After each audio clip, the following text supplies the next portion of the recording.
దేవదేవుడు వెంకటేశ్వర స్వామిని అందరూ కూడా దర్శించుకుందామని, అతని ఆశీర్వాదం తీసుకుందామని దూర దూర ప్రాంతాల నుంచి, మిగతా రాష్ట్రాల నుంచి కూడా ఈ రోజు భక్తులు చాలా మంది ఇక్కడికి రావడం జరిగింది. అదే విషయం ఏంటంటే, ఇది చాలా దురదృష్టకర సంఘటన. ఎందుకంటే టీటీడీ ఈసారి లక్షలాది మంది ప్రజలు వస్తారనే సంగతి తెలిసి చాలా ఏర్పాట్లు కూడా చేస్తున్నారు. ఈ టీటీడీ చేసిన ఏర్పాట్లని, ప్రభుత్వం చేసిన ఏర్పాట్లని కూడా నిన్న ఉదయమే చాలా మంది భక్తులు కూడా కొనియాడిన సందర్భాన్ని కూడా సందర్భంగా గుర్తు చేయాలి. నిజంగా ఒక దురదృష్టం. ఒక ప్రాణాన్ని కాపాడిపోయిన సందర్భంలో జరిగిన సంఘటన, అక్కడ తొక్కిసలాట జరిగింది. దురదృష్టవశాత్తు సుమారుగా 5గురు ఒక చోట, 6గురు ఒక చోట కూడా చనిపోవడం, ఒకరు ఒక చోట, 5గురు ఒక చోట, ఒకరు ఒక చోట చనిపోవడం జరిగింది. ఓవరాల్ గా 6గురు చనిపోవడం జరిగింది. ఆ 6గురిలోని కూడా ఎక్కువ మంది మన విశాఖపట్నం ప్రజలు, వాసులు కూడా ఉండటం నిజంగా చాలా బాధాకరం. ఈ సంఘటన జరిగిన వెంటనే ఇమీడియట్ గా గౌరవ చంద్రబాబు నాయుడు గారు, ముఖ్యమంత్రి వర్యులకి ఈ విషయం తెలియటం, వెంటనే హుటాహుటిని ఇక్కడ ఉన్న ఎస్పీ గారితో, అదే విధంగా కలెక్టర్ గారితో కూడా ఏం జరిగిందని చెప్పి ఆరా తీసి ఇమీడియట్ గా టీటీడీ ఈవో అధికారులు అందరితో కూడా ఒక మీటింగ్ ఏర్పాటు చేసుకుని ఇమీడియట్ గా అక్కడ ఏం జరిగింది అన్న సంగతి కూడా తెలుసుకోవడం జరిగింది.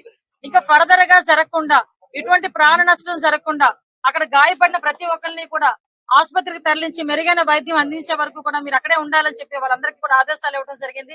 తర్వాత ఎటువంటి ప్రాణ నష్టం కూడా జరగలేదు. ఈ రోజు చాలా మంది గాయపడిన వాళ్ళు కూడా ఇంట్లోకి డిశ్చార్జ్ అయ్యి ఇంట్లోకి వెళ్ళిపోయిన సందర్భం కూడా ఉంది. ఇంకొంతమంది ఇప్పుడు హాస్పిటల్లో కూడా కొంతమంది ఉన్నారు. చనిపోయిన వాళ్ళందరికీ కూడా ప్రాణాన్ని తిరిగి తీసుకురాలేం, కానీ కంపల్సరీగా కుటుంబానికి ఆదుకోవాలని చెప్పి ఇతర రాష్ట్ర ప్రజలకి కూడా ఈ రోజు కాంపెన్సేషన్ అనేది అనౌన్స్ చేయడం జరిగింది. ఎందుకంటే ఎవరైనా భక్తులందరూ కూడా ఇక్కడికి రావడం జరిగింది కాబట్టి ఇక్కడ గవర్నమెంట్ ఈ రోజు బాధ్యత తీసుకుని వాళ్ళందరికీ కూడా కాంపెన్సేషన్ ఇవ్వడమే కాదు, వాళ్ళని ఎంత గౌరవంగా ఇక్కడ నుంచి మళ్ళా ఆ ప్రాంతాలకి పంపించి ఆ దహన సంస్కారాలు జరిగే కార్యక్రమం వరకు కూడా చూసుకోమని ఈ రోజు గవర్నమెంట్ కూడా ఆదేశాలు ఇవ్వడం జరిగింది. ఎవరైతే ఇందాక మీరు అన్నారు కొన్ని సమన్వయ లోపమా, లేకపోతే ఏదైనా పోలీస్ వైఫల్యమా, లేకపోతే అడ్మినిస్ట్రేషన్ వైఫల్యమా, ఏది అన్నది చాలా క్లియర్ గా సీసీ కెమెరాస్ ప్రతి చోట ఉన్నాయి. మీకు తెలుసు, ప్రతి చోట సీసీ కెమెరాలో ఏం జరిగింది అన్నది కూడా మేము అధ్యయనం చేసుకుంటాం. ప్రతి ఒక్కటి కూడా ఎంక్వైరీ జరుగుతుంది. ఇప్పటికే ఒక ప్రాథమిక నివేదిక అన్నది ఎస్పీ గారు, కలెక్టర్ గారు కలిపి ఈ రోజు ముఖ్యమంత్రి గారికి మాకు కూడా అందజేస్తున్నారు. ఏడుకొండలవాడ వెంకటరమణ స్వామి రక్ష రక్ష సర్వ జగత్ రక్ష. మీ మీద, మీ ప్రసాదాల మీద కూటమి నాయకులు చేస్తున్న కుట్రలకు సామాన్య భక్తులపై కోపం ఎందుకు స్వామి? అందరినీ చల్లగా చూడు తండ్రి. అసమర్థ నాయకుల ఏలుబడిలో పవిత్రమైన తిరుమల కొండపై జరిగినటువంటి ఈ సంఘటన చాలా చాలా బాధాకరం. నాడు పుష్కరాలు, నేడు తిరుమల. ఆ రోజున గోదావరి పుష్కరాల సమయంలో 29 మంది చనిపోయారు.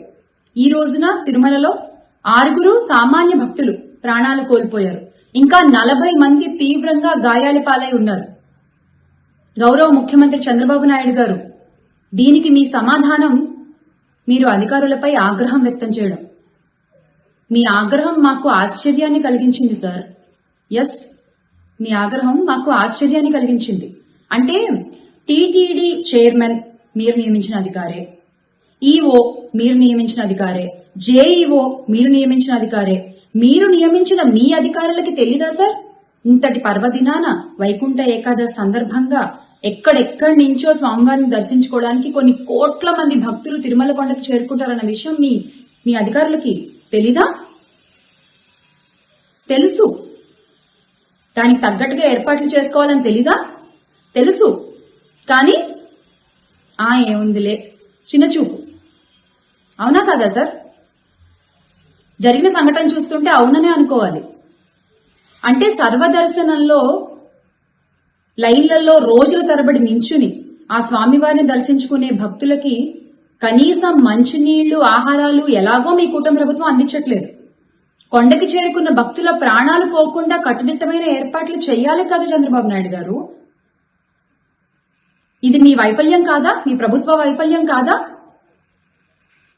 దేవుడితో రాజకీయం చేసేటువంటి గౌరవ ఉప ముఖ్యమంత్రి గారు, డిప్యూటీ సీఎం గారు పవన్ కళ్యాణ్ గారు ఎక్కడున్నారు సార్? ఎక్కడున్నారు?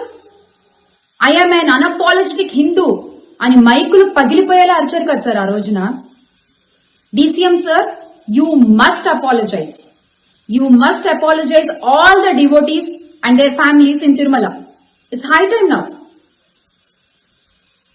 లేకపోతే మొన్న గేమ్ చేంజర్ ఈవెంట్ లో జరిగిన దుర్ఘటనని గత ప్రభుత్వంపై మళ్లీ చేసి మీరు ప్రచారం చేసినటువంటి అబద్ధాల్లాగా ఇప్పుడు ఈ సంఘటనని కూడా గత ప్రభుత్వంపై ఎలా డైవర్ట్ చేయాలా అనే ఆలోచనలో ఉన్నారా? నేను తెలియకడుతున్నాను. I'm sorry. బాగుందండి, అంతా బాగుంది. 90 కౌంటర్లు ఏర్పాటు చేశాము రకరకాల ప్లేసుల్లో అని మీరు అనౌన్స్ చేశారు. చాలా సంతోషం. ఉదయం 5 గంటల నుంచి టికెట్లు అవైలబుల్ గా ఉంటాయి అని చెప్పారు. చాలా ఆనందం. అది వినగానే ఉత్తర ద్వారం ద్వారా ప్రవేశించి స్వామివారిని దర్శించుకోవాలని కొన్ని కోట్ల మంది భక్తులు రకరకాల ప్రాంతాల నుంచి ఎంతో ఆనందంతో, ఆతృతతో, ఉత్సాహంగా కొండపైకి చేరుకున్నారు. కానీ మీ ప్రభుత్వ వైఫల్యం వల్ల, మీరు చేసిన ఏర్పాట్లలో లోపం ఉండటం వల్ల ఈ రోజున విష్ణు నివాసం వద్ద కావచ్చు, బైరాగపెట్టడి వాళ్ళ వద్ద కావచ్చు, ఇంకా రకరకాల ప్లేసెస్ లో ఎంత తొక్కిసలాటలు జరిగాయండి. చూస్తే 6 ప్రాణాలు పోయాయి, 40 మంది తీవ్రంగా గాయాల పాలయ్యారు. నాకు ఒక విషయం అర్థం కావట్లేదు. ఈ కూటమి ప్రభుత్వం అంటే queue line management failed, GST failed, development failed, law and order failed. ఈ రోజున ఆ ఏడుకొండలవాడి సాక్షిగా కూటమి గవర్నమెంట్ ఫెయిల్డ్.